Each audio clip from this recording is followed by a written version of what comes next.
Blog Talk Radio. The motherfucking saga continues. Yo, what's up, world?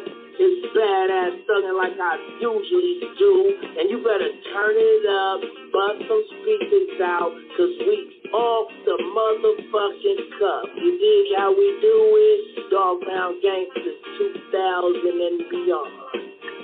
Blech. What's up with it, y'all? Man, don't change that down. This your play apartment, the legendary cocaine. And you tuned in live to Off the Cuff Radio. Better not touch that down. Well. Yeah, this is Cassidy, the hustler. And right now, you listening to the Guillotine. Show them the respect they deserve, man. Off the Cut Radio, man. Y'all already know how they doing it, man. I need y'all to stay tuned. They've been doing it for years, so show them the respect they deserve. And you heard it out of bars, mouth. Easy. Keep it moving like this. Yo, this your boy Rampage. You're not rocking with the best. With Off the Cuff Radio. Classic. History. Fix your face to all you haters. We off the cuff, baby. What's up, everybody? This your girl, Bonnie Dollars, the Queen of Trap, representing Crenshaw, and you are now tuned in with Off the Cuff Radio. What's up? What's up, y'all? This is Miss Irresistible, giving a shout out to the livest show on Friday nights, Off the Cuff Radio, and I'm live from the 704.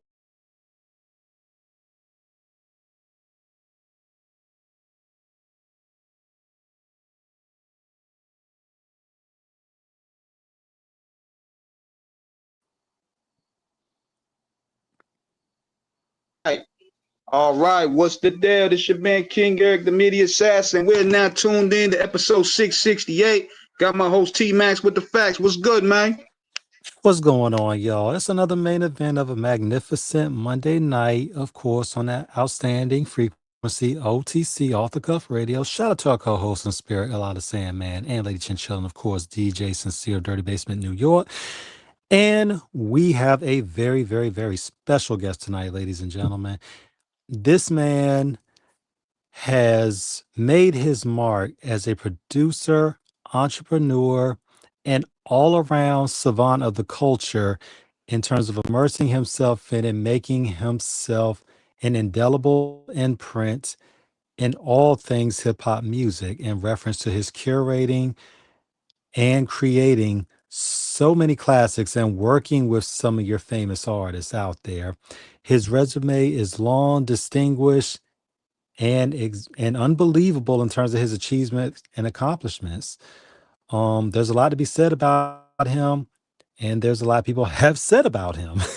And we want to have him on the show. We're so honored to have him on tonight for him to set the record straight on everything that's been going on, as well as talk about his history in full detail as he drops bombs with a full artillery of academia and so much more. Ladies and gentlemen, without further ado, the almighty M80. Welcome. Thank you. And that was an incredible intro. I appreciate it immensely. Yes, sir, man. Yeah, we had a long journey going, man. We was probably supposed to get this thing going last week, but we're here now, man. How you doing out there? I'm doing great, man. You guys caught me on my one day back in Los Angeles. Man, That's it's great to have right you with there, us. Thank you. Yeah, I'm off to Australia tomorrow for a few, and then Nashville for a few, and back to Vegas. And, the work doesn't stop. The grind don't cease. No, it doesn't. What part of Australia? Brisbane, Queensland, Sydney? It's funny. I usually work in Queensland, in Brisbane, with DZ, but my work this trip is strictly in Sydney. Okay. All right. I mean, look, your resume is incredible, 80, in terms of everything you've accomplished from your beginnings in Indiana and Ohio, respectively. Of course, and a lot of people don't know, but we have to say this as well, doing research, you're also a graduate of law school as well. Correct. So my parents growing up, from a Jewish household, you're expected to be a doctor, a lawyer, like a CPA, something of like high prestige, and I was always awesome in school. Like Like I Right. got magna cum laude in high school, magna cum laude in college, cum laude in law school. But that was never like the drawback. Like I had no qualms of going to law school, but I didn't want to go to necessarily become an attorney. So I never took the Hmm. bar exam. I wanted to go to master the business side of music that so many artists overlook and ultimately have regret. And I've seen tens of thousands of artist videos on social media and YouTube about, getting fucked over on royalties and masters and publishing and so on and so forth. And needless to say, getting over on me is fucking damn near mission impossible. So, One thing yeah. about it that's been a we And hallmark. definitely so, gonna, putting that's 6 why figures into we my education, that came back with the quickness. Yeah. Yeah, that's why we wanted to bring you on here, man, because it's to not only give you clarity on what you do, because you handle a lot behind the scenes as an A&R, an engineer, and a producer as well. You wear a lot of hats. Well, no engineering. That's the one thing that I never wanted to touch, because there are people who specifically go to school to become masters of that craft, and I didn't want to half-ass it. So like when I was just M80 the rapper and I discovered how to make beats, I would spend so much time making beats. When I finished a beat I liked, I'd spend like 15 minutes writing the rhymes, but I spent like 10 hours making the beat. So I'm like, okay, I got to put one of these to the side. So then it was just focused on being a rapper, but I always knew as a rapper that one day I'd segue into being on the business side, and that's because I read so many articles of artists complaining about essentially not knowing where their next meal was going to come from, regardless of how many records they'd sell. But you never heard that complaint from those on the business side of music. For whatever the reasons may be, I never wanted to sell my life potential short and have to worry about my next meal or how to provide myself or family. And definitely in terms of it, 80. And I think that's why with so many people, obviously, your reputation speaks for itself in terms of being direct, always blunt, and most importantly, concise. And that can cause controversy because people are not necessarily comfortable with the way you're going to present it. This is what it is. We're going to I get to definitely that. rub a lot of people the wrong way. Yeah. Yeah. We're going to get to that later on. Yeah. But we want to do this like the genesis of Nas's Illmatic. Let's start from the very beginning. Okay. Where did you find hip hop in terms of how you knew you wanted to be involved in the culture and how you grew and evolved into the man you are today, being, such a fixture in it? So that question is asked and answered because I have one sibling. I have an older brother named Steve. So growing Yes, up, sir. I took all my musical cues from my brother Steve. When me and Steve are almost 8 years apart. So when Steve is in college at University of Toledo and I'm in like middle school, that's when Steve would Go pick me up. Rockets. Yes, go Rockets. That's right. Yes, sir. So Steve, I remember me and my brother buying CDs, when they had the long security things on them, like you'd hold them Yes, sir. and walk around the stores. Yeah. So like some of the albums we bought were like The Chronic, Crisscross, Bone Thugs and Harmony, Creeping on a Come Up, Tribe Called Quest, Snoop Dogg Doggy Style, Cypress Hill, and then like the opposite end of the spectrum, we're getting Pearl Jam, Stone Temple Pilots, Alice in Chains, Blind The Melon. Seattle grunge Yeah. movement. Yes. So those are my two niches. Like when I'm not working in rap, you can constantly see me at rock concerts. Like I was just at Marilyn Manson this weekend. Before that, Nine Inch Nails. Before that, geez, what else? A million, Tool, Perfect Circle, Queens of the Stone Age. Like I'm there. Like that's my shit. But rap just like grew on me. And like in middle school and when I started high school, all the quote unquote cool kids or popular kids, the kids that were getting the chicks, were in rock bands and playing like guitar and bass. And so I tried my hand at guitar. It wasn't for me. I then started playing bass and I loved playing bass and even like kept that going until my late 20s. I played in a punk rock band called the Drug Sluts, and sometimes we do M80 rap shows with the Drug Sluts, and the fucking mixture of the rap crowd with the punk rock crowd was the coolest shit ever. But then also, while I started playing bass, I started freestyling, and for 3 years straight, I never wrote a single song. It was all just random freestyles in school. When I was in high school, I'd battle every rapper in the Commons, and then I'd go to parties, and they'd bring like other rappers from other schools to these parties to battle me. And I thought I was onto something because I never lost to any of these dudes. Then I entered battles in high school and college and battle dudes like, you know, within my state, within other regional states nearby in the Midwest. And I was like, I'm fucking nice with it. So started putting my own albums together.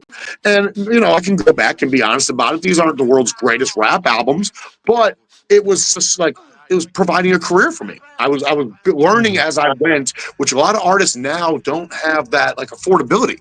It's kind of like you're getting into it now and everyone has ADD and everyone's like, go, go, go. So you don't have years and years and years to kind of like have the trial and error with it. And I had that. And that was really helpful in my development as an artist. But while I was the artist, I knew I would one day segue into the executive side of things. But I didn't necessarily want to let go of the artistry because I still had rap dreams to live out. Like I toured all of America. I have toured countries far and wide. I broke the Guinness World Record. I had 4 M80 albums, or 2 M80 albums. I'm sorry. Yeah, 2 M80 albums and 2 Almighty albums on the Billboard Rap Top 100. Like, these were my rap dreams. I had songs on the radio. I had mad press associated to just the name M80 outside of Wu-Tang and outside of my works with Corrupt and Planet Asia and the likes.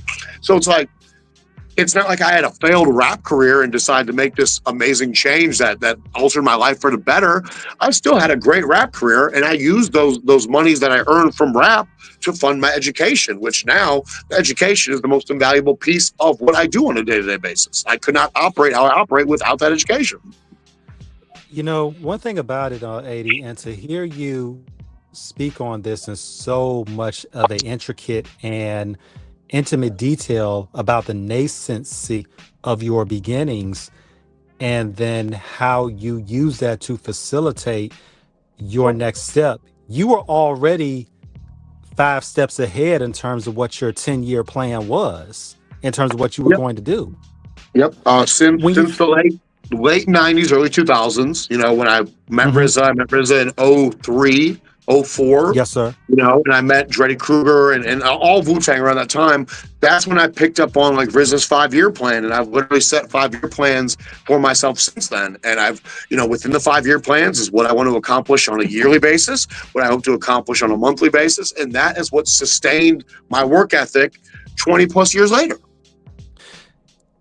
This is amazing because so many artists, because so many artists do not take. Hey, I didn't mean to cut you off, man, but you know, to build off that plan, and I think it also taught him how to deal with egos, because to take 9 people out of the slums and bring them together, that's a motherfucker.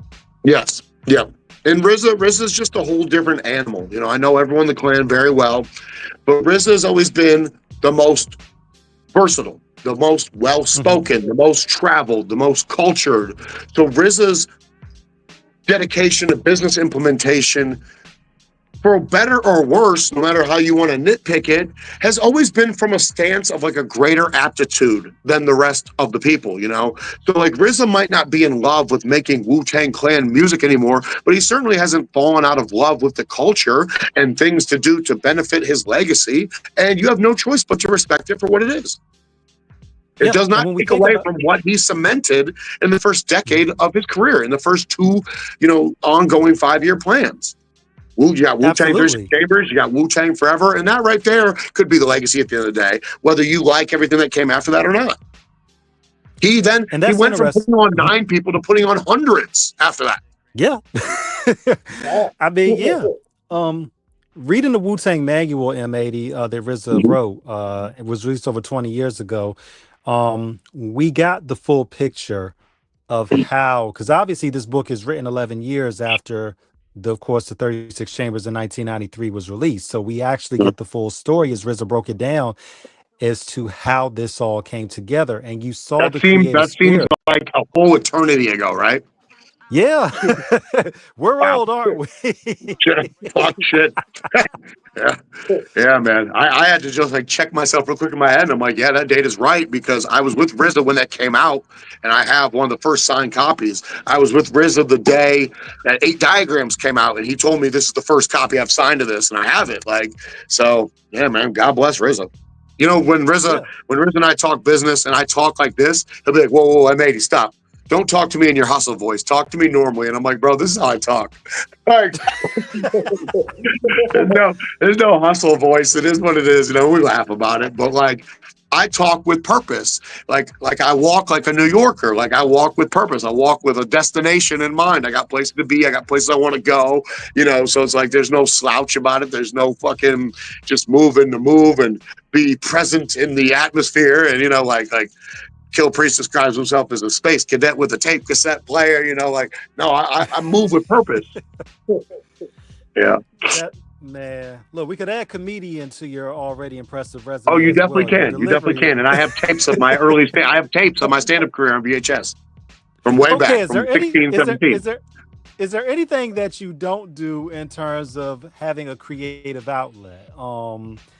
Because obviously your foundation of understanding, I had to have so many crazy conversations because him as an artist as well starting out, you both understood what it meant to really, really, really go through the ups and downs. No, the only thing I just don't use as a creative outlet is engineering. I literally think that has to be left up to the professionals. You know, it's been very helpful to me, but it also has caused hurt. Like having to understand like how an album is properly mastered. Or, you know, I'm sure we'll get into this at some point, but like the Fat Beats lawsuit, that whole thing was predicated on the fact that they released a copy of the album that we didn't approve. Being me and Capadonna. There's never been a record deal in the history where the very first name that's on the shit doesn't have to sign off on a contract. Like we didn't sign off on this deal. We didn't hear the master until the deal was done. And on a master, every song has to be on the same DB like plane. And when we got this, and if you listen to the version that Fat Beats released, and you put it in like a you know, take it to a studio and put it in a system, every song volume is on a different plane. So therefore, like you can't argue against that. The master is shit. And it's not like it's a, you know, M80 album from the year 2000 or in high school or something. This is Capadonna, the Wu-Tang Clan. Like we expect a certain level of quality and consistency. Right. Yeah, that's nothing more, nothing less. Now, what you said, M80, because I also wanted to talk to you as well. We wanted to ask you this question because you were speaking about the issues in terms of labels releasing unauthorized albums that have not been signed off. And on Off the Cuff, we are never about having any tawdry or any type of, you know, we never take aim at anybody in terms of just trying to take shots. We always try to stay in our journalistic principle as accurate as possible. This also brought to my mind the situation years ago with Dame Dash and Currency, if you were familiar with that in terms of what happened with that lawsuit. Yeah. How do these contracts normally are supposed to be structured in terms of an artist label agreement in terms of, because I'm assuming, and you're the lawyer in this, so you know this better than ourselves. Well, to clarify, so I have my law degree, and then you know, people take issue with this. So go ahead. Legally, I'm a Juris Doctorate. I'm not an Esquire, but yes, it helps me knowing, like, having the law degree in my business of music like administration.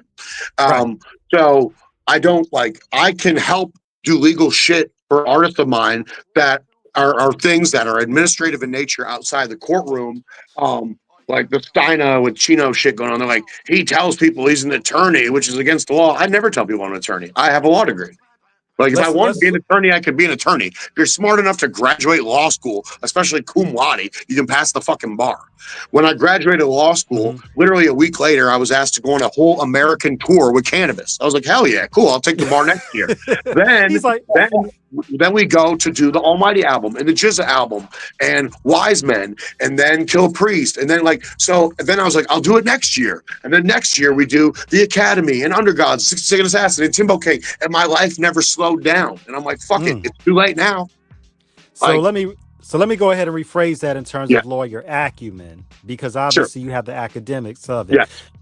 What do artists have to understand and what do labels have to understand in terms of the agreements? Because I'm assuming Currency owned his publishing, and that's how this whole situation with Dame and so you never know when speaking on someone else's situation. You never know unless you're actually looking at their paperwork. Okay. Understood. There's two different kinds of paperwork. For record deals, you have content license agreements and you have master ownership docs. Now, a master ownership doc can be split into two different things.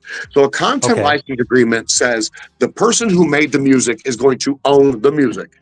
They are licensing it to a company to exclusively release for a certain duration of time. 3 years, 5 years, 7 years, 10 years is a traditional window of the time. And then there are Yes, rights sir. the label gets that's on an exclusive basis from the artist to the record, so on and so forth. But at the end of the day, the artist has the right to write the label and say, I would like to end our partnership. And then the music rights revert back to the owner. Okay. So that's content licensing in a nutshell. Master ownership goes one of two ways. You can take a buyout. So we're going to pay you a flat fee and we don't owe you anything else. Example, the Ghostface Killer album I did was a buyout. I paid him one time and I have to pay him one time only. And I can do whatever I want with the music. You can't say shit about it. All right. The second way is I'm signing the master, meaning I'm going to own the record. I'm the label. But you are going to get royalties for whatever, I own the master for perpetuity. You will get royalties in perpetuity as long as royalties are owed. Now, here's where that shit gets tricky because rappers that just want to be the best rapper, you've heard stories about like Wiz Khalifa and he got taken advantage of from like a manager or accountant or whatever for like $8 million.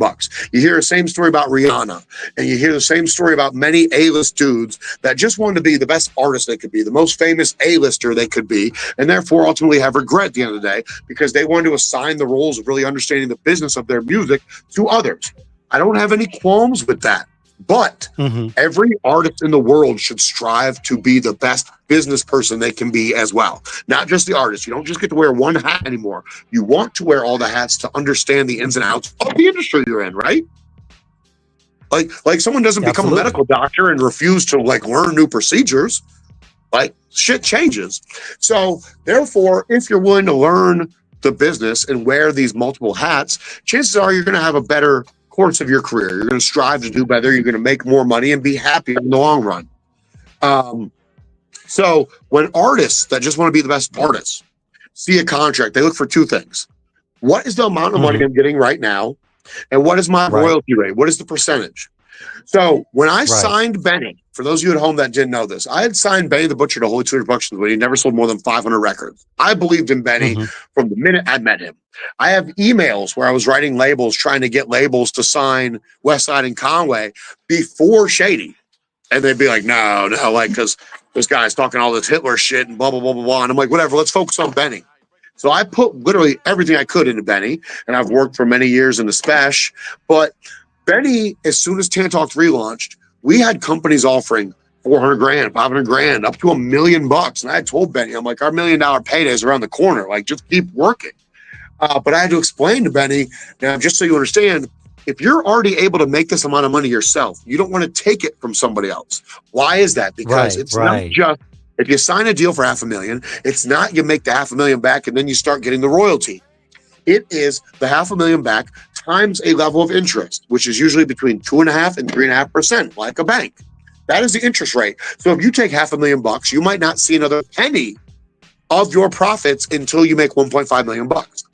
Now, you have to be honest with yourself. Have you ever had a project that's made $1.5 million? If the answer is no, then you have successfully told yourself $500,000 is the most I'm going to make on this. So if you take 20 grand times 3, the multiplier, it's 60, 100, 300. So like with Rakim, I was offered 100 grand off the rip for the God's Network shit just for the digital. And I'm like, no, I'm cool. And they're like, are you sure? Like, it's 100 grand. But I knew 100 grand is really 300 grand. Okay. So I don't want to take 100 if I think I could make 300. So I took 0. And not to put my income out there and shit, but that was the smart play. Before we go on with this too, because I mean, we're loving this right now in terms of the knowledge you're giving us. And shout out to Benny, City Boy, Mr. Harlem Zone, the whole BSF. Know those guys. Great individuals. Nothing but love for those guys. And then, the best part, me and Benny had our ups and downs, and now we're all on the up and shit. But like, even when we were on the down, if you were to ask Benny or you were to ask City or Spesh or any of these dudes with the Trust movement or the BSF movement, like M80 never withheld the game from us. Like, never asked us for shit, only strive to put money in their pockets and make moves and tell them like what the best possible course of action was. So that's what I love about those dudes, at their core. Like, they never fronted on me, would give me my props. And that's important, man, because, you know, the one most thing about important. yeah, and one thing about The most that, and important one to thing me. about and one thing about it is that it ebbs and flows, ups and downs, as you said, 80, because it's a situation where this industry is so volatile, it's so unpredictable, and things happen. But the most important thing is that you all can maintain respect to each other as men, and most importantly, you know, you can communicate when the time is right. You know, things may be a little bit on the out for a while, Rappers and communication is one of the biggest hurdles you'll ever encounter, bro. People, you know, it's not just like rappers and people just don't have time communicating emotions and feelings and mental health and stuff like that. They have a hard time communicating business. Like, I did Benny's contract, and I'm just going to use Benny as an example because it's the perfect example. I know Benny's not educated in the business in the year 2018 like he is in 2025. I know that when I'm doing deals with these people, I'm coming from a higher stance of the business knowledge. I wrote Benny's contract in just plain English, literally zero legalese, breaking down, like, if we sell a CD, this is what we make. Like, you don't see that in contracts, because I wanted Benny to feel like I was treating him as a friend. Like, I want to be in your business. I want to help Black Soprano family. City will tell you too. M80 was the first one to offer to buy us all chains, and I'm like, I'm getting one for me too. And they're cracking up, and I'm like, what do I got to do? Take the blood out? You want to slip my wrist? You want to cut my hand? What do you want to do? So, like, that's how tight we were, man. At least that's how I felt we were. And later, when Benny started blowing up, like, one of his attorneys like laughed at my contract, and I'm like, you're laughing now because you think it's some like idiotic contract, but I wrote that to let Benny know that I wasn't trying to include any like language of fuckery. Like, up front and behind, and he respected it. And in years past, you know, I've helped Benny with broker features, shows, the whole nine, and the attorney just has to be like, damn, this name M80 just keeps coming up. Like, we can't shake this dude. It's like, you don't want to shake me. I'm not someone you want to, like, don't mistake the kindness for weakness, which people have done. Like, when Benny was blowing up, a lot of people was in his ear, like, we don't need the white guy anymore. And it's like, dude, if I'm not fucking you, what's the point of kicking me off the yacht? Right. You want me somewhere in a back cabin. So, yo, M80, we need you. And I just fucking magically appear. Like, what's the issue? You want me always to be an asset. You never want me on the other side of you, because if you push me hard enough, you're fucked. And listen, dude, I've done all the dirt in the fucking world. That's why my book is so important. People are going to read this and be like, I had no idea about half the shit this dude's talking about in the fucking book. Like, you really got to push me to the utmost, like, anger extent for me not to laugh at a lot of the shit, dude. You know, like, I have the thickest of skin. I've been through the darkest of days. I've been through the greatest of hurdles to get to where I need to be in life in the present day. So a lot of these people, it's like, you're all just playing with me because you think you can. But if push comes to shove and I want you gone, you're fucking out of here. And that's how it goes, man, because it's not, your situation is not unique, because so many people, no matter the color, the creed, no matter, you always find those people in that camp that you get people whispering in their ear. When CL Smooth was on Drink Champs, he talked about how the situation between him and Pete Rock became fractured, because you had people in their ears about how one could maybe do without the other. You know, so this happens where you have people come in and are trying to interrupt who have no real, how do I word this, 80 and King? Basically, they're out for their own devices to throw a monkey wrench in a machine where they don't even have a stake in terms of building it in the first place. Sure. And you know, it's funny, you mentioned Pete Rock and CL Smooth. When I had this little issue with Pete Rock about the Cannabis album, the Cannabis EP, apparently I was the first one to like let the world know that, yo, Pete, like, you've been on bullshit, bro. Like, you called the police on your own partner. And everyone's like, whoa, what? I'm like, yeah, he called the cops on CL Smooth. We're saying that. What? Yeah, he called the cops on CL Smooth when they were on tour together in Europe, because CL Smooth pressed the merch and was keeping the money, and like, and Pete Rock called the cops on him. And then Funk Flex went and fucking like verified this shit, and then CL Smooth spoke on it. Like, yeah, this happened. Like, I don't know how this M80 dude knew the shit because I wasn't there, but I knew it. Like, shit like that, bro. Like, yo, that's your fucking man, bro. At the end of the day, like, you're really calling the cops on him because he's making $20 on a fucking t-shirt. You're clearly Pete Rock, and you're better off in life than him. He's selling shit that has his name on it too. Let that motherfucker live, bro. $20 at a time. Cut the shit. Some people are that fucking foul where it's like, no, you really want your man to starve. I've never been like that, nor could I ever be like that. And you know what's wild is and when you take it on people like, you know, somebody with the caliber of a Pete Rock, or, you know, guys with heavy brands and legendary status quo, so to speak, does it become like very challenging? Because, you know, with that, they could easily flip the narrative. Oh, yeah. The Pete Rock situation I had was the only time in the history of all my little rap beefs and shit where it's like I converted damn near every Pete Rock fan to my side because I had all the receipts. Pete, like, I didn't produce these records for Cannabis, and then I'd post like an email from Pete like, hey, man, I hope you got the beats. Like, and thanks, I've received the money. Like, I can't wait to hear the shit. Pete's claiming he didn't produce the tracks, but literally double sold one of the beats to us, and one appears on the Flea Lord album. So it's like, if you didn't produce it for us, what are you saying? You didn't produce it for Flea Lord too?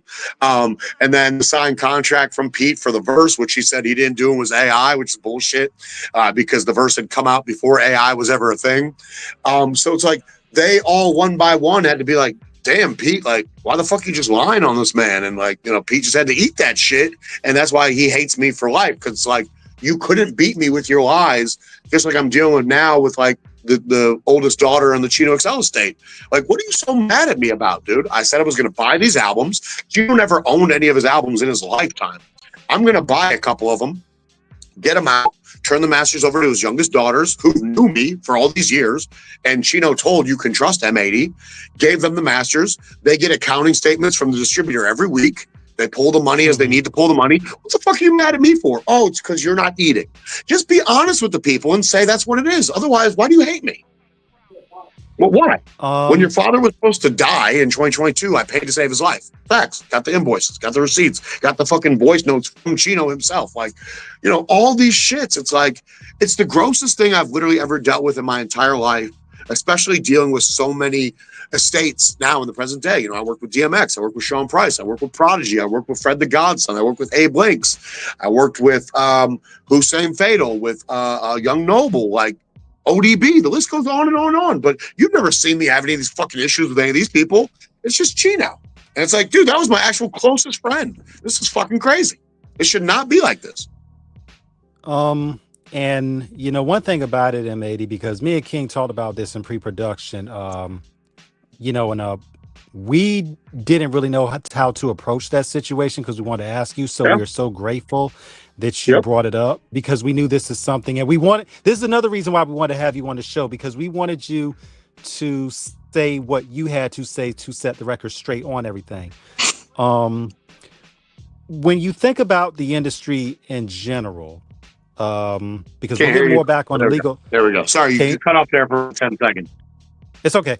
When we think about the legal, you cut off for about 10 seconds. I can hear you now.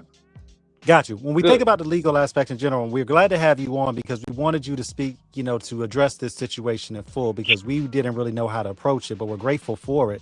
When you think about the industry in general, rest in peace to Chino the Great, one of the all-time greats. Through your experience, what have you found in this industry about the mental well-being of artists, what they go through? What do people not understand about the pressures of celebrity fame and fortune and trying to maintain the person off the clock who's at home, just trying to be relaxed? Okay, so I'm going to break down the reality, and we're going to use Chino as the example. Okay, Chino let's get it. Had 4 or 5 albums come out during the course of his lifetime. Literally, like Tupac, left more music in his afterlife than music released during his lifetime, because Chino was such a perfectionist. Now, Chino was not without sin, okay? Chino did many deals with people to get the bag and then purposely throw a wrench into the program of getting the music released. Ghostface tried to pull that shit on me with the Lost Tapes album. The difference is with these other people that did these deals with Chino and felt like derailed after he got paid in full and stuff, I wouldn't let Ghostface do that to me. I'm like, if you're not going to listen to the master and approve it, I'm putting out myself. By contract, I don't need your fucking approval. I was just trying to do the right thing. Like, you heard all the mixes. You told me what changes to make to the mixes. So I made them. So I know it's good to go. Whatever, we're going. But they scheduled and canceled on me and rescheduled our mastering meeting 16 times. And it wasn't until the 16th time I'm like, I see what's going on here. They're trying to stall me out. That doesn't work on me. It doesn't work on me. But it's funny. It took me that long to figure it out. I was giving them the benefit of the doubt the first 15 times of the rescheduling. So 16 wasn't so sweet though, was it? Nope, not a sweet 16. Like I literally drove to his manager's house one day. And I left my house at 7 in the morning. He lived 2 hours away. I get to his little gated community and they call and he's not there. And he calls me. He's like, "What are you doing at my house?" I'm like, "I thought I'd surprise you, dude. Like you got to hear this shit." He's like, "Dude, I'm in LA. I'm actually closer to your house." I was like, "Fuck." And I'm like, "Yo, dude, I'm just putting the shit out." And he's like, "Do what you got to do." Ghostface told me he almost made a social media post like, "Yo, don't buy this record, don't support it. Like, I didn't sign off on this." But then he had his conscience kicked in. He's like, M80 literally paid me the exact dollar amount I asked when I asked for it and went by the book. I can't intentionally fuck this dude because he's been so good to me.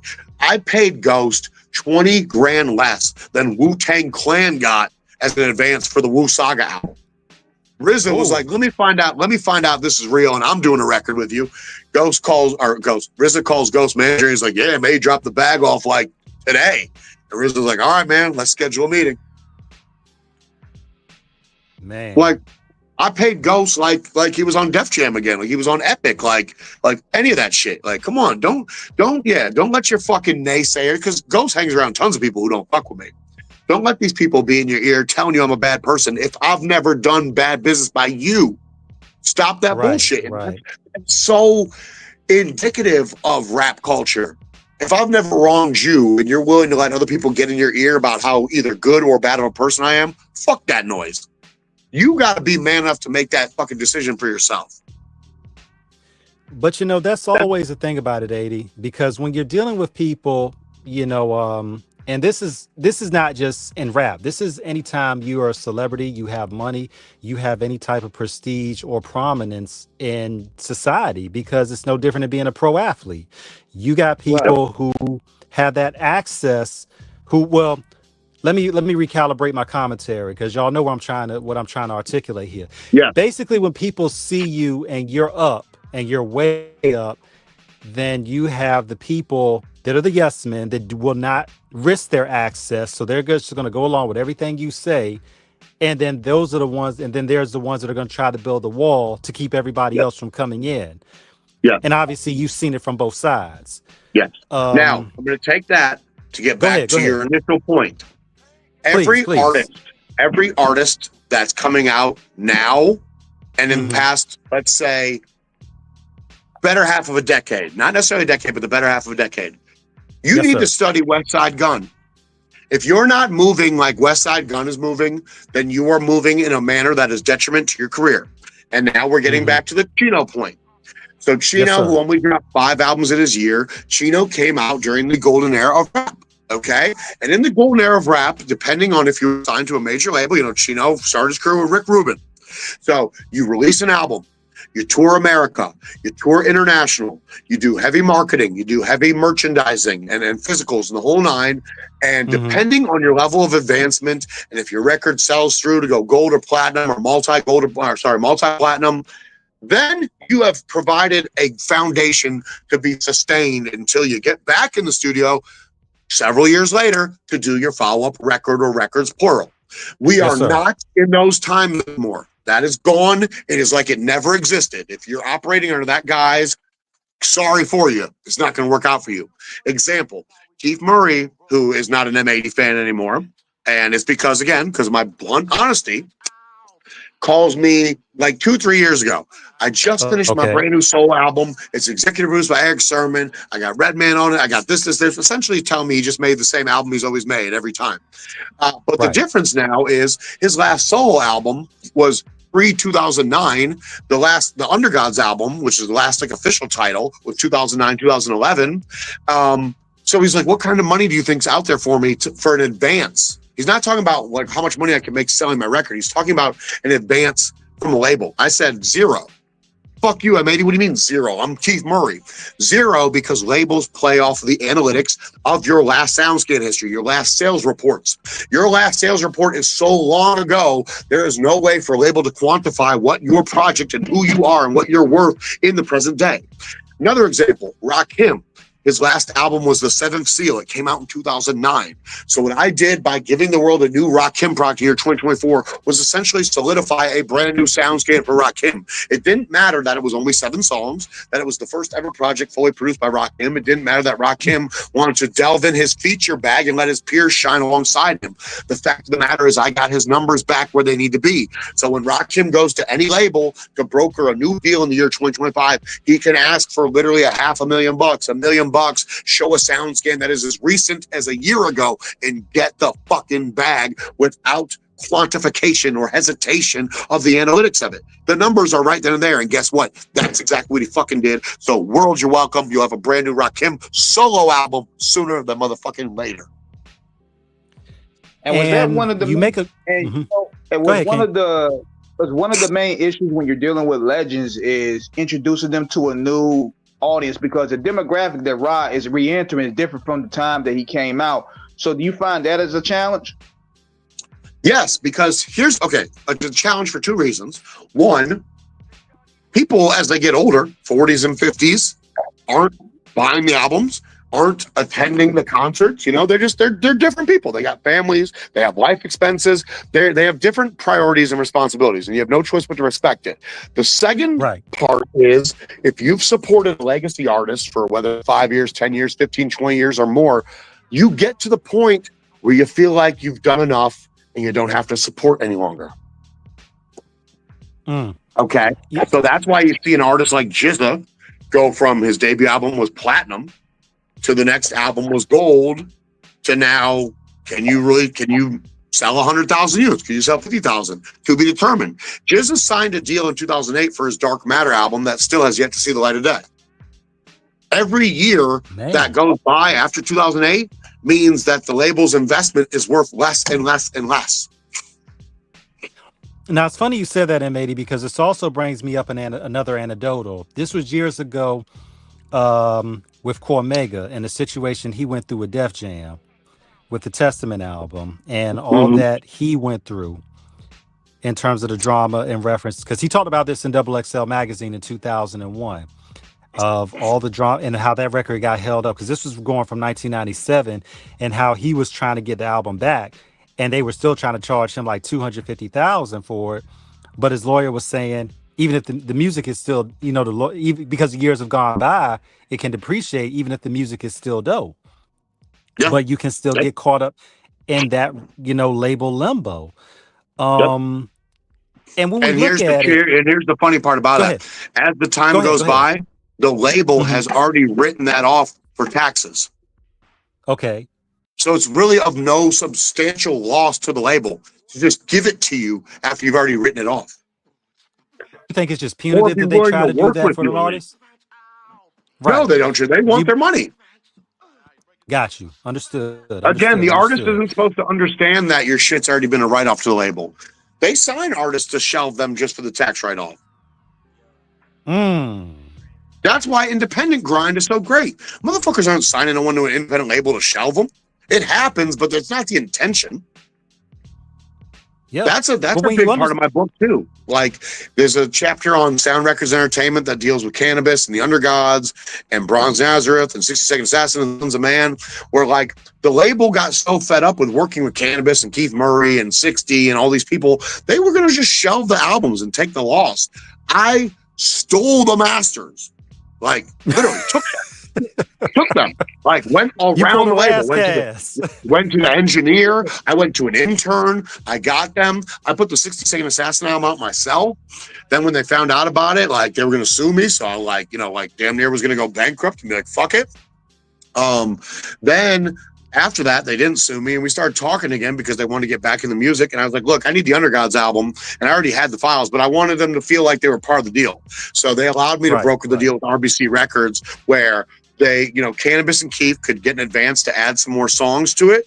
And then the label would eat off the back end. And that went well. But it's like, had I not been like, I'm going to do some abhorrent fuck shit, like those records would have never heard the light of day. Sometimes you really have to be the fucking bad guy. I don't mind it. It's funny because when you say you stole the record, a shout out to Razcast. We love him dearly. We had him on the show some years ago. And by the way, Razcast was my former arch nemesis. That's a good chapter of the book. Like Razcast, we were at the point where one of us was going to die. Maybe both of us. Oh, Lord. But we both accepted that as facts. Crooked Eye brokered the peace between me and Raz. And that was it was the same day the Static King album came out. Crooked and Static Selector in Los Angeles at the release party. I was going to kill Razcast that night. Crooked Eye knew it. Sat me down with Raz. We made peace. Went on to do the Horseman album. Me and Raz are working on a couple of projects right now. We've done tour dates together, the whole nine. But like Raz describes me as like his best worst friend. Like, but the sell point was, yo, Raz, like you got some kind of personal vendetta against M80, but look who fucks with M80. All the real ones, bro. So whatever personal shit you got against this dude, you got to fucking let that go, because he means too much to so many people. If you take him off the board, you fucked with a lot of people's programs. And they will not forgive you for that. No one will forgive you for taking away the guy who puts fucking food on the table. And Crooked Eye, who's telling this to Razcast, he's a testament to that. I'll probably put one or two of his kids through college. Man, look, we're just going to do shameless self-promotion here to you, M80. RZA, Ghostface, Crooked Eye. We would love to have them on the show if they'll do it. Put the word out to them. We would love to have them on. Understood. Understood. RZA is definitely the hardest one to convince to do shit, but everyone else I can let know. I mean, look, we're gonna have a new Crooked Eye album before year's end, so I'll get him to do the shit and promo for the album. We would love to have Crooked on the show, especially a lot of people don't understand he was 17 years old when he signed to Virgin Records, and straight out of Long Beach, shout out to them. I was laughing at what you said about stealing the files, because Raz did that years ago when he was having his issues with Priority Records and he went on a run. I can speak on this because he spoke about it in Double XL magazine years ago about it. When they were having that issue with the Golden Child thing, and then of course there was that issue with Jadakiss and Alchemist about the Home Sweet Home beat and everything. And I remember that shit like it was yesterday. This is all, ladies and gentlemen, boys and girls. This is all before social media. So I mean, you really. I had a mixtape. I had a mixtape that had the Razcast version of the Alchemist song on it. Man, and when you think about the business aspect, because Alchemist stayed very professional and very calm about it. I understand Raz was upset about the situation at the time, how it happened, because he felt like, Alchemist double dipped the beat, where I think it was actually the record label ended up just paying the money. You're going to know more about than myself in terms of the breakdown. Look, the artist is always going to feel away, and then there's like the reality of the situation. So like without knowing the ins and outs of that, I think Razcast, if I remember the story right, had that beat first. Yes, he did. So it wasn't like his label or him bought it. It was like you had it first with the option to purchase it. And then Jadakiss ended up getting it, and clearly they took care of business. So Raz feels away without understanding the business of it. Right. I've had beats pulling from me before, literally as late as the mastering phase of turning an album in. It happens. Ooh. And you feel a way about it because you've already heard this song so many fucking times and loved it for what it is. And now at the last minute, it gets changed on you. So you hate it, even though it ends up becoming great. You have to let it grow on you. But you've heard it so many times, you don't want to hear it any other way. You don't want to have it beat mapped. You don't want a new production or a new producer or whatever it is. But it happens, dude. It happens. And again, this is not an industry for the emotional. You got to let shit go, and you got to keep it pushing. Like I work with a lot of veterans. I work with some dudes that are considered one-hit wonders. In the business side of things, I never wanted to be considered a one-hit wonder. Like, M80 did the Rakim album, or he did a Wu-Tang album, or he did this Almighty album, or whatever it is. I wanted to be a one-hit wonder 1,000 times over. So that's how I operate when I'm doing these 5-year plans, the 1-year plans within the 5 years, the whole 9. And I've had 10 some top 10 albums in the past 2 years between Wu-Tang and Rakim and 38 Special and Planet Asia and Huss Kingpin and you name it. That's the point. Like, say what the fuck you want about me, but I don't know anyone else doing it like me. And especially that's when you're going always for going to be bat for a lot of it. Especially when you have Yeah. somebody that's going for bat for a lot of these artists, and you know, on the business side, because they're very creative behind the studio, but the business side, man, it's a rough thing. It's a rough thing to learn. Yes. And then look, and then you have this. So say you're an artist that's signed to a major, and then you're like, fuck this, I'm gonna go independent and try my hand at it. Then you have to wear, like I said, all the hats. And then you gotta work 10 times harder, and you're like, yo, fuck, I can't do this, or this is too difficult. Then that project comes out. Then you try to get back to the majors. Again, the majors are going to go off the sound scan from your last project, which is your independent record that chances are failed in comparison to your major numbers. Then you're fucked. Then good luck. Like, you can't get back because you don't want to settle for the reality that you've created for yourself. Artists always want to live in the delusion. Like, the money is never going to cease. The fans are never going to stop supporting. The tour dates and show dates are never going to stop getting booked. But guess what? Every year that goes by, more and more people enter the arena, and people want new blood. They want the new feel. They want the new sound. And not that there's a problem with that. Live your life. Be what you want to be in this world. But please live in reality. That's it. Right. That's it. And what you say, 80, is essential, because and there's so many different things in that you just said that we fortunately have a little bit of time to speak on all of it. What you said about the independent part of it, because when Cormega decided to start his own label, Legal Hustle, and he went on Landspeed, the album sold over 100,000 copies. But you figure he was able to get more of the money because he was pretty much. How important is it for an artist to have that fan base and to not be in the delulu of it in terms of thinking that they're popular and then knowing that they're really popular and they can do this on their own?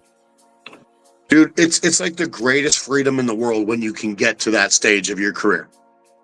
When you know, if you can accept the fact, look, I'm not under the control of someone. I am now in control of my career. I understand that I might not sell as much as I used to. I might not be on the radio as much. I might not make as much money per show. But if you can accept the reality of your situation and still be in control of your situation, that's the greatest freedom.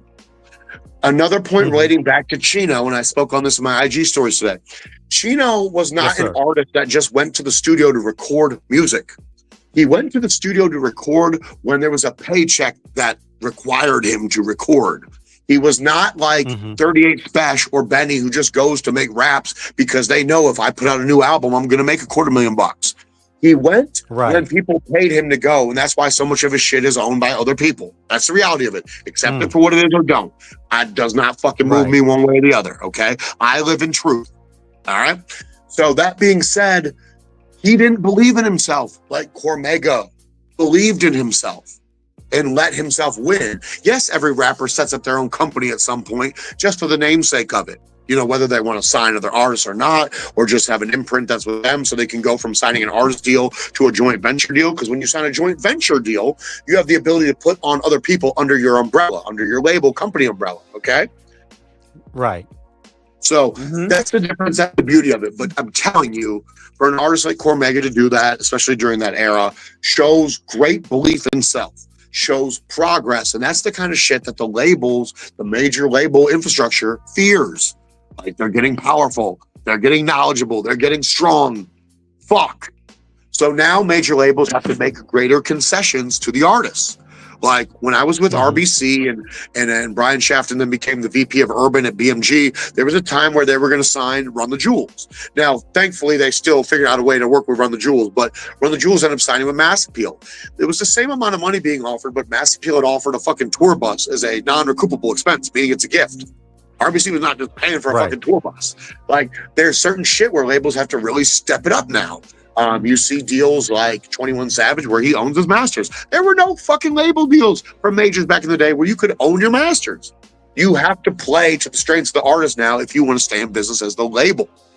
Every year I have to worry about what will this next year hold for me, because there was a time where I signed on to be an A&R at Def Jam coming right out of law school. I literally had the tow Right. truck pick all my shit from San Francisco, move it to New York. I flew to Indianapolis to see my family for a couple days, and literally got the call that my job was no longer there for me. They had laid off 100 Oh, people between the wow. A&R and AD department, artist, A&R and artist development, and we're merging the department.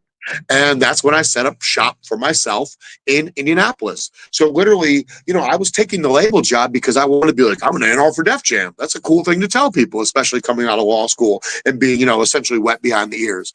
The greatest thing about it, though, was fucking making my own bones and making a name for myself. And no, Holy Toledo Productions isn't regarded in the same light as Def Jam or Interscope or Rock Nation. I guarantee you, when I sit down at these A&R seminars, the artists get more from me than the people that are selling them generic fucking bullshit like, keep working hard, man. It's going to happen for you one day. They want my advice when I'm telling them, fix this, do this differently, maybe blah, blah, blah, blah, blah. They're like, and then the A&Rs on the panel are laughing at me, but the artists certainly aren't. I don't give a fuck. But the bravado comes from the experience, and that bravado and confidence is not built from any type of artificial intelligence. It comes from the ups and downs, the trial and error, and even this doubt, can I really do this? How did you manage to maintain that unshakable and unwavering confidence and in 2009, strength? 2009, 2010, after I break the Guinness World Record, I go on tour with Planet Asia. We make a stop. It's like a 20-some date tour. I talk about it in my book as well. We make a stop in New York, and I'm on BET, and I'm like so honored as the white guy to be on BET. I'm like, fuck yeah. I'm on BET's The Roundtable show with Lenny S. and like Maya and some other people. And I'm talking about, as an A&R, as an executive, as a label guy, I'm not trying to hit a grand slam every time.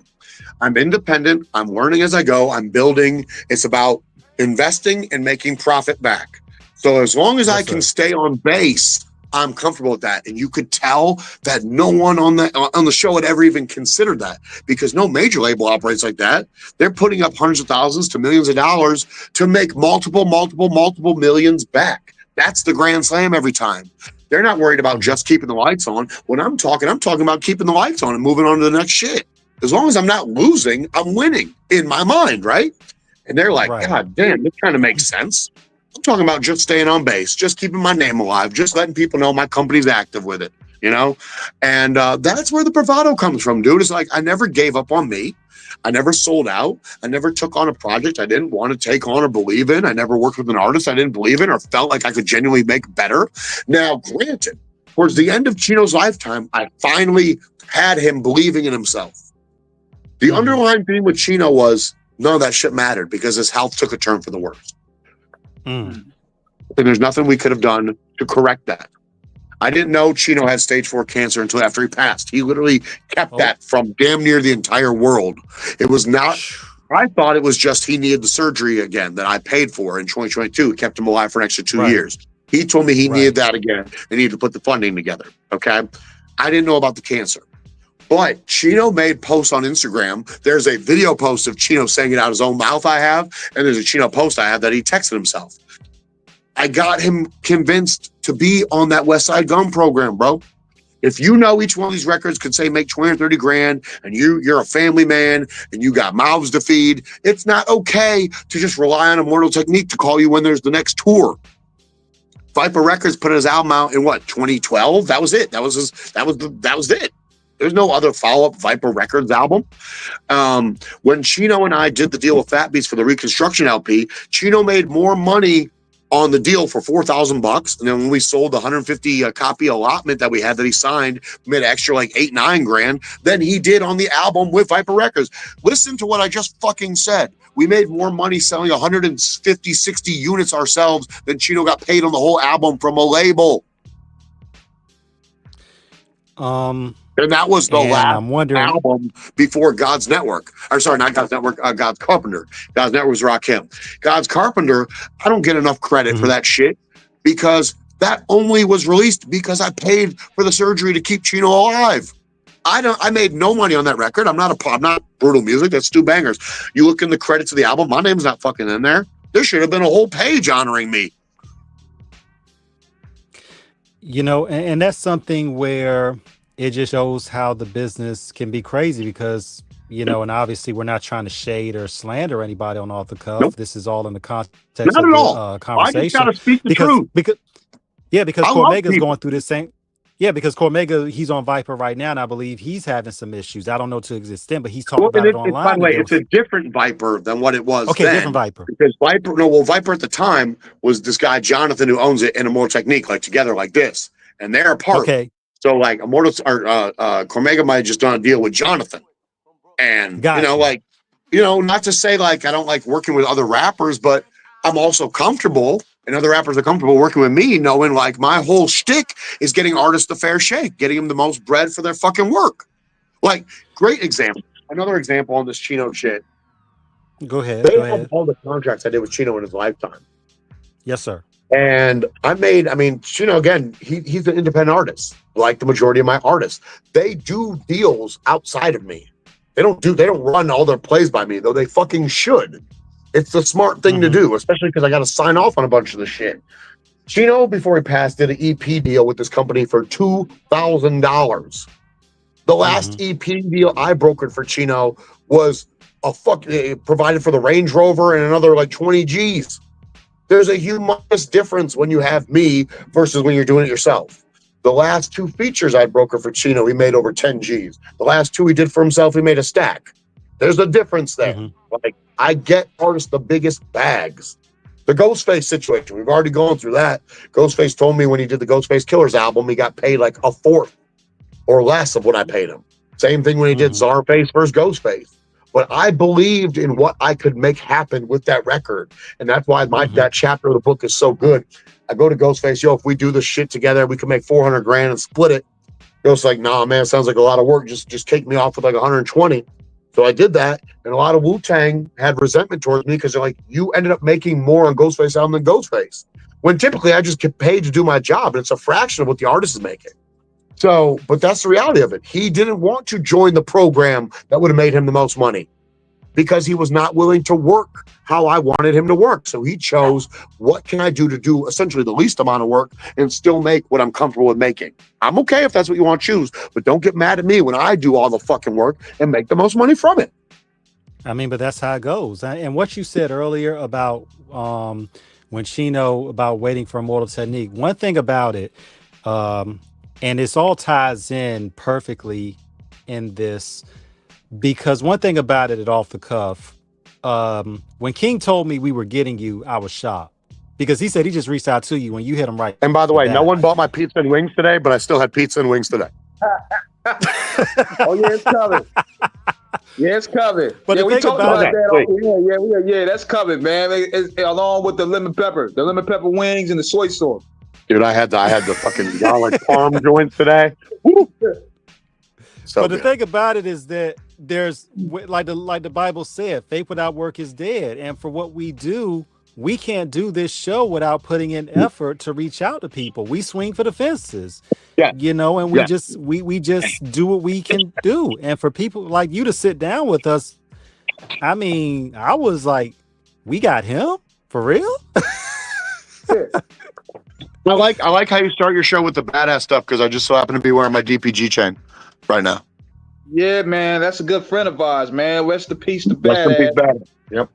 I tell you what, his people sent me his unreleased album to help them with, and I'm like, it just wasn't for me. I never worked. See, here's my thing. I worked with all these people: DMX, Chino, Fred, Sean Price. During their lifetimes. I can't just come in and work with someone that I didn't work with during their lifetime after they passed. So like I was offered, I talk about this in the book. I was offered to buy the rights to an unreleased J Dilla album, and I was totally with it. And that deal didn't go through, but I had major qualms about the fact I never worked with J Dilla in his lifetime.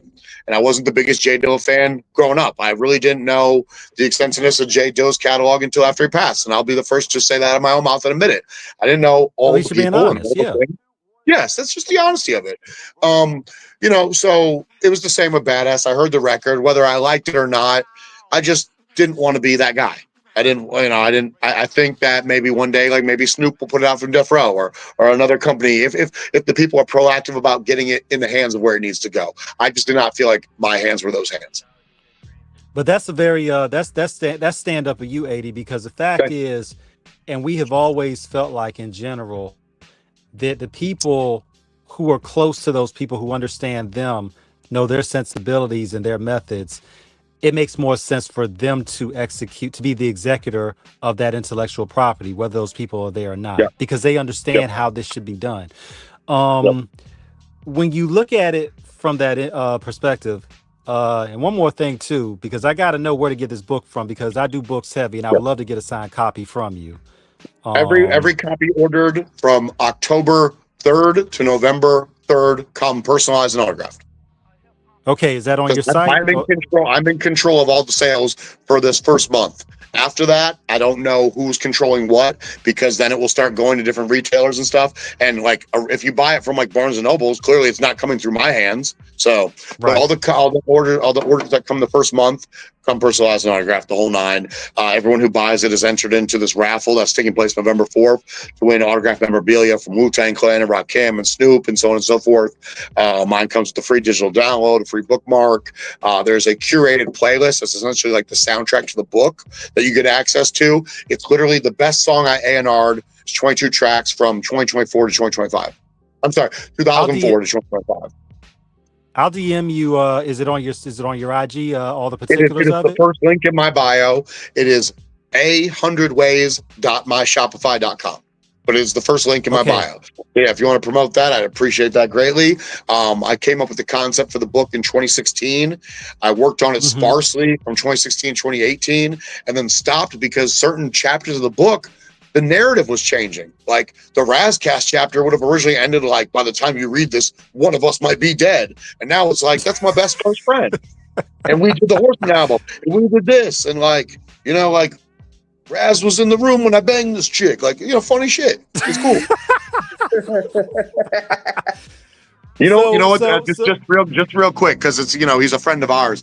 One of my funniest Razcast stories from when he didn't like me was when we were working on the Horseman album. Now we're in the studio together. It's me, Corrupt, Cannabis, and Priest, and this is like 2010, some shit. And this girl, the girl that was formerly an intern at Sound Records Entertainment in Seattle, the one who got me the masters for the Undergods, was in LA, and I just happened to be in LA. She came to meet me at the studio, and Raz was like, "I'm gonna take M80's bitch." He doesn't know this isn't my bitch. I'm just meeting this bitch for the first fucking time. Excuse me, for lack of a better word. You know, nice female. Meeting this nice female for the first time. But he thinks he's going to take my bitch, and I'm going to feel some way about it. Well, Raz is with this girl, and it's his female assistant. So we're at this party for Priest later, and we got bottles and shit. We got our own section. We're doing it up. And Raz like grabs the girl by the hand, and he grabs a bottle, and they walk to the other side of the club, and he just leaves his assistant. I'm like, yo, watch this. And I'm being so nice to his assistant. I'm giving her all these compliments and da-da-da-da. And Razcast is outside smoking a cigarette, and like, I guess he tried to like pull the chick, and the chick was like, you know, my boyfriend's at home waiting for me. So he gets a hug and a goodbye. And then Raz is smoking a cigarette and sees me walk out of a car door and put my pants on, and then see his assistant walk out the car door too. And I'm going to fuck you up. And I'm just cracking up, and Cannabis and Corrupt are telling me can't fight me and shit. So it's like, our history is so awesome. Man, look, I mean, that when you, and obviously in the introduction, I did not know you had author on your resume as well. What was the impetus for you deciding to write all of this? So when I came up with the concept for the book, it was originally called Who's Your A&R? And the theme was just the best stories of my career in chronological order. Then, you know, I had so many of these like life-threatening experiences. I'm like, okay, we're switching it up. It's now called 100 Ways to Almost Die. It's not about my best experiences. That could be a whole other book for a whole other time. And it might incorporate some of these same death stories, but it's going to be all the stories where my life was essentially put on the line or almost jeopardized from just doing me, you know? And that's the theme of the book. So like, yeah, you're not getting like the best stories in the world. Not every story makes me look like the good guy. People died along the way. People got hurt along the way. Lots of dirt was done, but the book is fucking awesome, and it's hilarious and insightful, and it will definitely make people think twice about playing with me. And that's all I can ask for. Like that, you know, there's some people that are in the know. Like Priest used to tell members of Wu-Tang when they play with me, like, yo, M80's been to prison, and like, he was like the safest kept dude in prison from what I hear. Like, what the fuck does that mean? I'm like, he was in an all black gang, bro. Like they considered him a race traitor. They're like, what? So like, until you know, then newfound respect comes. People start talking to me and treating me a different way. But now if you read it, it will be like a reminder. Like, how about don't fuck around and find out? How about just do right by me and I'll do right by you? Because the only time I've wronged anyone is when I felt like they were going to wrong me or try to wrong me. Other than that, we can make money together for a fucking lifetime. Be cool. What did Tony Montana say? I never fucking listen, Sosa. I never fuck anybody over in their life that they have it coming to them. Yep. Yep. Hey guys, just so you know, I have 15 minutes if that's okay. That's okay. That's great. If we have to do a part 2 at some point, we can do a part 2. We can't wait to do the part 2. One thing we wanted to ask you before you get out of here, 80. In terms of, because obviously I do books heavy, I still do the physical. Wait! I didn't finish answering the question. Sorry. Go ahead. During Please. During the pandemic, I wrote 2 books. Now, this is my first real book that I'm going to say is my real book because it's Matt Markoff. These are my stories. The first book was called Famous Dick Pics, and it sold out. And it was famous people named Dick, Rick, and Richard, drawn as like animated penises with funny biographical, like sexual blurbs that I made up. That shit was a mega hit. But of course, everyone on the internet's like, this guy's a fucking fag, he's gay. And I'm like, wait till you understand what the book's about. And people still call me gay, but the book was awesome. The second book, which also sold out, was called There's 30 pages of rhymes in this motherfucker, the true untold story of the campus disaster battle. That sold out, and it really gave people insight because, again, I'm the only one who knew what the fuck really happened that day. What was the in and outs of this battle? Why was this even a thing? Like, and that book was amazing. So for people who did not own that book, there's 3 chapters in the book. I took the middle chapter and put that into the 100 Ways He Almost Died book. You can essentially read the Canvas book without having to own it. Man. And like I said, we do physical copies of books as well. We wanted to ask you this as well, being a veteran of this game. Physical copies and music, CDs and everything. Shout to Cardi B with her hilarious comedian ass. We love Cardi dearly. Oh, dude, I've had that idea so many times to do it, to go to Venice Beach and just set up shop. Let people film me. I'll probably do that. I'll probably do that soon. It's hilarious. One, that's what I did on my come up as an artist. I did not leave high school each day. I did not leave college each day until I made at least $100. I was the richest person I knew in school. So I did that shit for 7 years times 200 to 300 days a fucking year. On top of doing shows, on top of getting paid for features and fucking everything else. Like, come on, dude. Like, I moved like 50,000 fucking units. Do you believe that the market is still out there for physical copies of albums? Yes, again, if you're honest with yourself of what you can realistically push. The days of independent art, remember, I don't remember when the last time I saw this analytic was. I want to say the last time I looked was around 2015. In the year 2015, before streaming was a thing and all that shit, there was 10 independent artists a year that would sell more than 10,000 units. That is a crazy statistic because now you got so many people going gold and platinum and diamond from streaming, from TikTok, from shit like that. So that didn't exist in that era. So I'm assuming the number is far greater now. But again, even for a Rakim, we can still press 200-300 cassette tapes and sell them. They're collector's items. We could still press 2,000, 3,000 CDs and sell them through. We can still press 1,000 to 2,000 vinyls and sell them through. No problem. But I'm not going to press 100,000 of something. That's not where we're not there anymore. So you can still make money and touch the income in real time when you're doing direct to consumer, and you don't have to wait monthly or quarterly for the streaming check or whatever. But yes, you have to live in the realm of reality. It's not the 90s. It's not the early 2000s. The days of the high fucking $300,000 to $1 million advances from labels are gone unless you're signed to a major. So just be realistic. And that's why I was so happy when I had Chino on the program. And by the way, the family has since deleted the posts where Chino was like, I'm gonna release 3-4 albums this year. And when I say the family, I'm just talking about the oldest daughter, China. Reminder, I turned the Masters and the Prophets to the albums over to Lyric and Bella, the youngest ones, the only 2 daughters I knew in Chino's life and that Chino had introduced me to. I never knew China existed, and they have such a hard time believing that. Like, there's no reason for me to lie. Like, I didn't meet you until after your pops passed. Like, let's just call it what it is. I used to hear Chino talk about Lady. I used to hear Chino talk about Lady London on a weekly basis. And she hates my guts and her mom hates my guts, but it doesn't change the reality. I told him, I know who you are because Chino put me up on you. Like, that's the reality of it. Chino, they deleted the post where he's like, I'm working on these 4 albums right now and I'm gonna drop 3 in the next calendar year. And like, they want to be like, M80's trying to release more music than Chino did in his own lifetime. And it's like, I'm honoring your pop's wishes. Like, you can act like that post didn't exist, but like, we already have it screenshotted. I have the video of these words coming out of Chino's mouth. Oh, okay. I see a question right now from Doobie Sonics. I didn't know people could do it. Doobie Sonics says, please ask M80 why Ghostface act like he didn't make the Lost Tapes sound with Big Ghost LTD during the interview with Big Kev. Here's the reason. That was Big Kev's fault. Big Kev says to Ghostface, he prefaced the question in a way to throw Ghostface off. He says to Ghostface, tell us about the Lost Tapes album you did in 2023. We didn't do a Lost Tapes album in 2023. We did a Lost Tapes album in 2018. Even I was confused, and I made the fucking album. So Ghostface is thrown off. As a matter of fact. Of course, it's literally one of the best Ghostface albums. It's one of the best Ghostface albums in the past decade. I let Ghostface do what Rakim. By the way, Rakim agreed to do the album with me because he liked the Ghostface album so much. And people act like the album's not the shit. Like, we made it where Ghostface got to shine with his peers, Wu-Tang Clan and otherwise.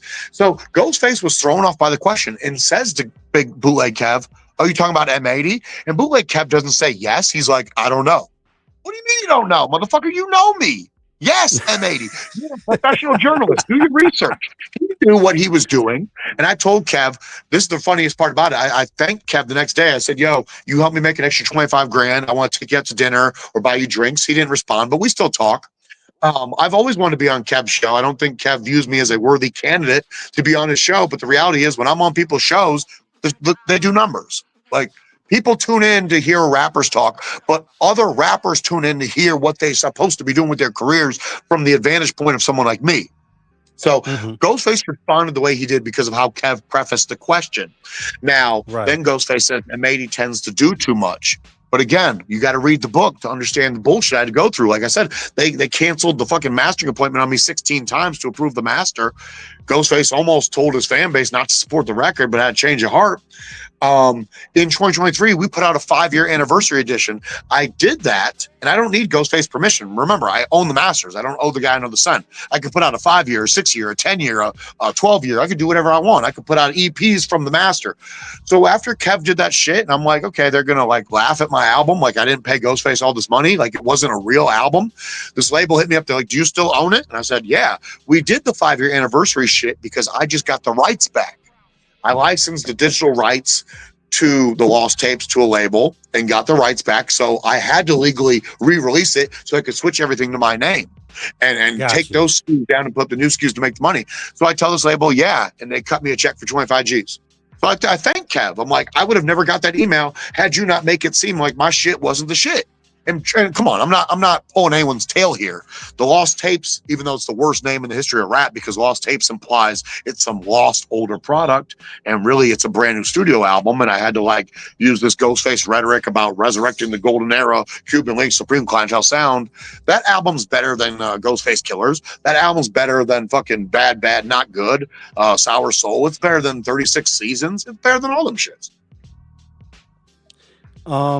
When we got a couple more questions, because you mentioned Run the Jewels earlier. To see Big Mike, of course, him starting with Outkast, and of course LP from Company Flow, and to see them come together, but obviously they had their ups and downs in the industry, but they become one of the legendary duos. What was that like to see both of them just be, and to see Big Mike end up winning a Grammy? What was that like to see that accomplishment? I was there. I watched him personally win all the Grammys. I didn't see him get arrested, but I was sitting there in like the 15th row when he got all 3 of them shits. Now, see what the Grammys does for people at home that don't understand this. When you watch the Grammys on TV, it's like 3 hours long. But before the 3-hour telecast, there's another 2 or 3 hours of awards you don't see. And of course, they put all the urban categories for the most part in the shit that's not televised because, you know, they're not trying to promote that element heavy.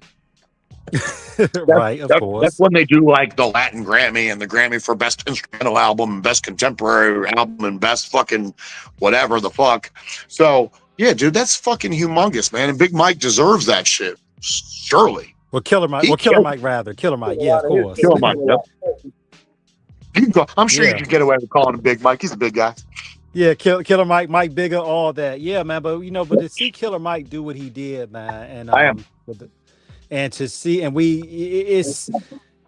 it just shows that for what Mike had gone through, because he had released so many albums prior to that, but to see that be the opus that gets him the accolades that he has so richly deserved for so long in his history.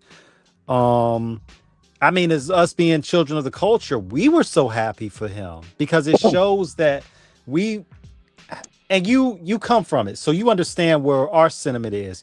We see so many of these prepackaged, just convoluted acts come in, but the artists who we really love and respect don't always get that love and reverence. And that's why it was so huge for us to see Killer Mike do what he did to get that Huge. recognition.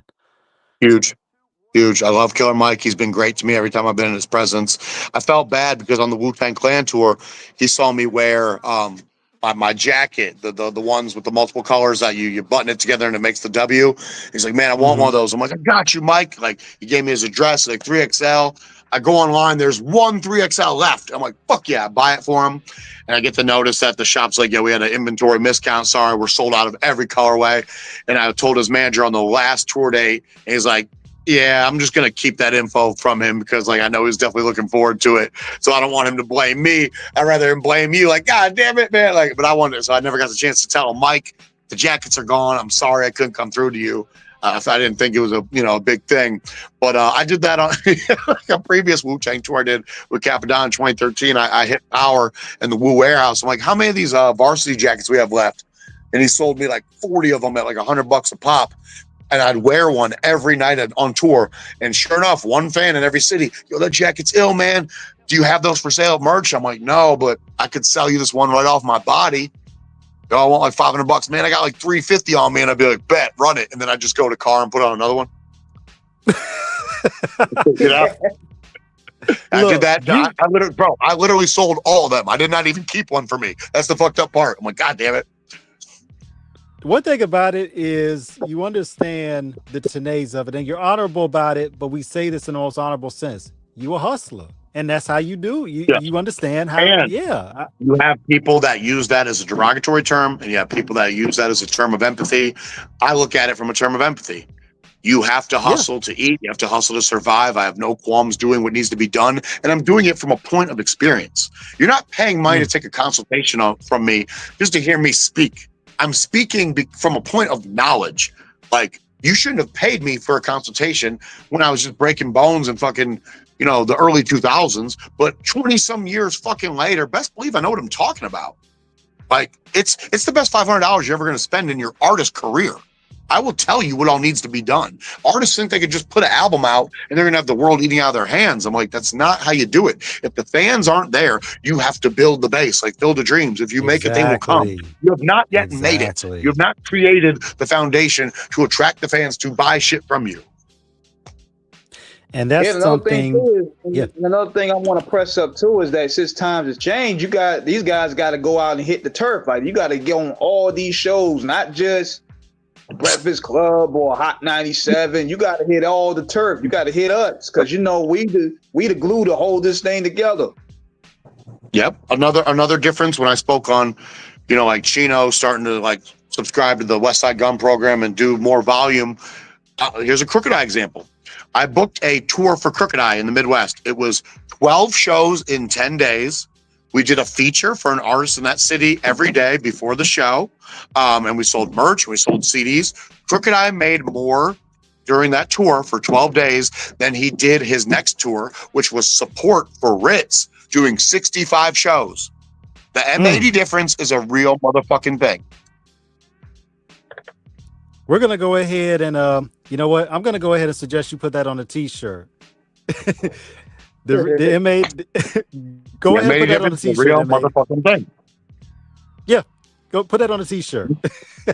Okay. I know the guy that makes them. I call him. And we know you guys. I mean, this has been incredible. I mean, we Thank knew you. this was And going to be I'm definitely down for a part 2. It's just my wife wants me to get dinner, then we got to put the baby to bed, and then I got a physical meeting at 9. So, but I'm glad we got this initial one under our belts. Yes, sir. M80, you are welcome back anytime. Mr. Markov, you are magnificent. You're a magnificent maven in all things you do. And you are courageous, never craven. Thank you so much. Thank you so much. Thank you so much. Now I'll be hitting you in that DM, T-Max NBA. And I'll definitely I gotta read that. I gotta read the book. I gotta get it. Listen, I'm telling people like this, and I'm not just saying this as like a tagline. I'm giving you the satisfaction guaranteed. If you buy my book and you don't fuck with it, let me know. I'll take it back. I'll sell it to someone else. I'll give you your money back. It's like that. I believe, not a lot of people read anymore. So it's like, I understand that. But if you do love reading or ever did at some point in your life, this will be the best hip hop related. That is a true story. That is humorous in nature. That will give you gems and jewels and the whole nine that you're going to read all 2025. And the book is 446 pages. So I don't expect everyone to pick it up at one time and finish it in a day. I think it's best you read a chapter or 2 a night. You put it down. You reflect on what you read. You come back the next day. You read a couple more and really span it out over the course of a month and change and be like, grow an appreciation for it. This is essentially like a lifetime of work put into literary form. And I am confident enough in the book and what I think it's going to do sales wise and reach to offer such a guarantee to people. I mean, we knew this. We knew this shit was going to be gold when you came on, and this is platinum. I mean, I mean, once again, thank you so much. Our love to you and the family. We can't wait for the part 2. Shameless plug again. Anybody from the Woo, any artist on the up and coming. It doesn't have to be any majors. Anybody on the up and coming who is. I'm gonna start working on some new works with Master Killer on the 17th of October. I did this single on the Balance album with Snoop Dogg and Method Man. That video is amazing. I'm in it. I'm a poker player. I'm a poker dealer in the video, and I'm dancing around and shit. That's another thing. I'll end on this story. So everyone's got their budgets for the video shoot, and Snoop's like, "Yo, you're in charge of catering," and I'm like, "Cool." So on the day of the shoot, he's like, "I got my people here to cook anyway, but what'd you do with that catering budget?" I said, "I got something special for you." And I told Snoop, I got this weed company in Long Beach. No, he's from Long Beach, to come and roll. They brought 4 pounds of weed, and they're going to roll joints for 4 hours. And anytime someone wanted a joint, they just walk up to the table and get a joint. And whatever weed is left over, we got to keep, which was like 2.5 pounds. And Snoop's like, "I might put you in charge of catering from now on." I mean, he's already got his people there making like chicken wings and shrimp and shit. So it's like, yo, and I didn't even know that. I just thought, hey, I'm willing to sacrifice people's food intake for this. This is wow. And literally people are like, bro, this is some of the best weed I've ever smoked. Now it's crazy for me because I haven't smoked weed in like 20 some fucking years. I've smoked weed like 10 times in 25 years. Which is also part of my prison chapter of the book. All my trouble stems from the marijuanas back in the day and the reefers. But yeah, Snoop was very appreciative of that. And people think that's the craziest thing because apparently I always look high, but I'm not. I'm just really sleep deprived and happy-go-lucky with life. So. Well, also, too, we got to throw an alley-oop to our Uncle Kelvin Anderson out in Long Beach with VIP Records. If y'all, with that project with Master Gibb, if y'all can stop by there, hit them, let them know that y'all want to do a promo run there. Great guy. Got to go out there earlier this summer and meet him face to face. We interviewed him 4 or 5 years ago. Love him dearly. A lot of man with a lot of wisdom, and we were so blessed to have him on the show. Yeah. And this timing couldn't be perfect because my phone has 2% battery. Absolutely. Look, E, we're gonna let you get out of here. Mr. Markov, thank you so much. And until next time, be blessed. Thank you guys. Appreciate you very much. Appreciate you. Thank you again. Be up out of here, man. Big shout out to everybody that tuned in. Thank you everybody so much for tuning in with us for these last 2 hours. And we up out of here. All right then. Yes, sir. Peace. Thank you guys.